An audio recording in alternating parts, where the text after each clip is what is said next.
Thank you everyone guys. And dito po kami ngayon sa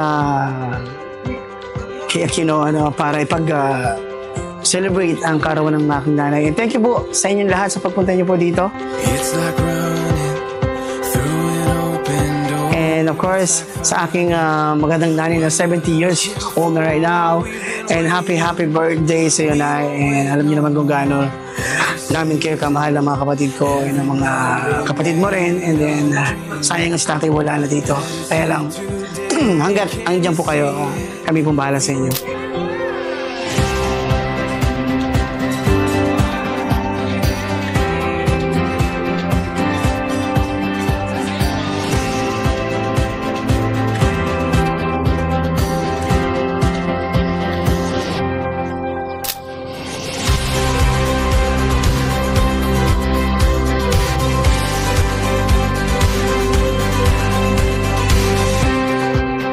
Happy birthday sa iyo, Nay. And ayun, umabot na ng 70. Then sana lagi kang pagpatuloy lang yung masasayang sa pang-araw-araw natin. Think positive, di ba? Ayun, salamat at kami naiintindihan mo lagi. Ito.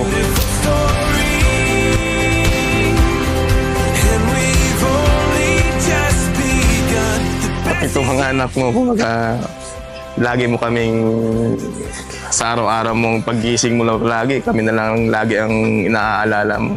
Ayun, sana tuloy-tuloy pa rin ang takbo ng ating buhay. Hindi ko malilimutan itong ginawa nila sa akin. Kaya ako'y nagpapasalamat sa mga anak ko na naandito, na nakarating sila dito nang hindi ko alam na sila uuwi. Kaya sabi nga ng ibang mga apo ko ay sinanay para ng malaka na nagtatanong-tanong na ganun. Dahil tatawa ako na ganun. Kaya nagpapasalamat din ako sa mga anak ko na nasa ibang sa Bahrain, si Neng, si Eugene, si Onde, na naandito, sinurpresa rin ako dito sa damit kong ito na hindi ko naman alam na ganito ang may susuot ko. Tibebot, happy birthday ha. Happy 70th birthday sa iyo. Sana madagdagan pa yan. Ilang taon pa.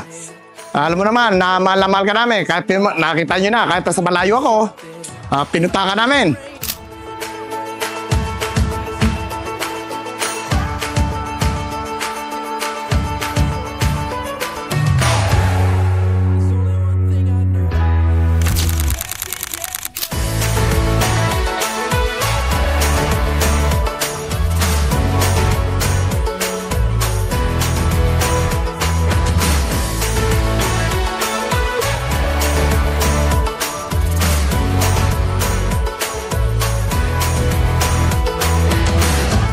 At taon-taon siguro, pag may pagkakataon, lagi tayo narito.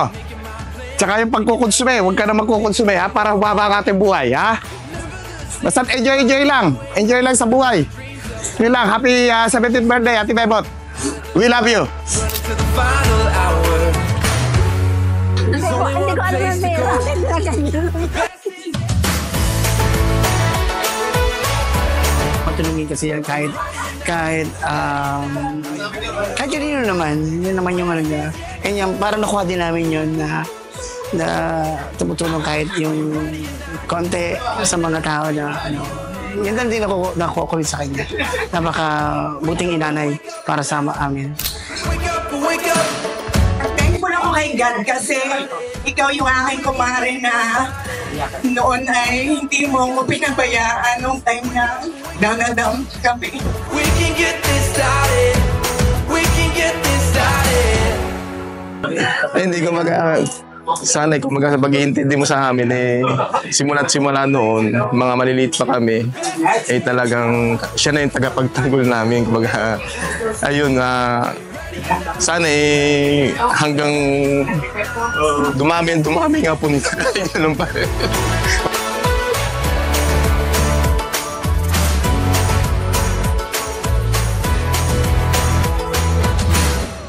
Sana huwag ninyo pababayaan mga sarili nyo, pati mga anak ninyo. naranasin na may nararamdaman din.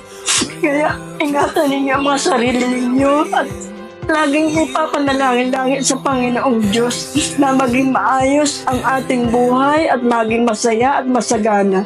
Salamat po sa mahal kong Panginoong Hesus at hindi nila kami pinapabayaan.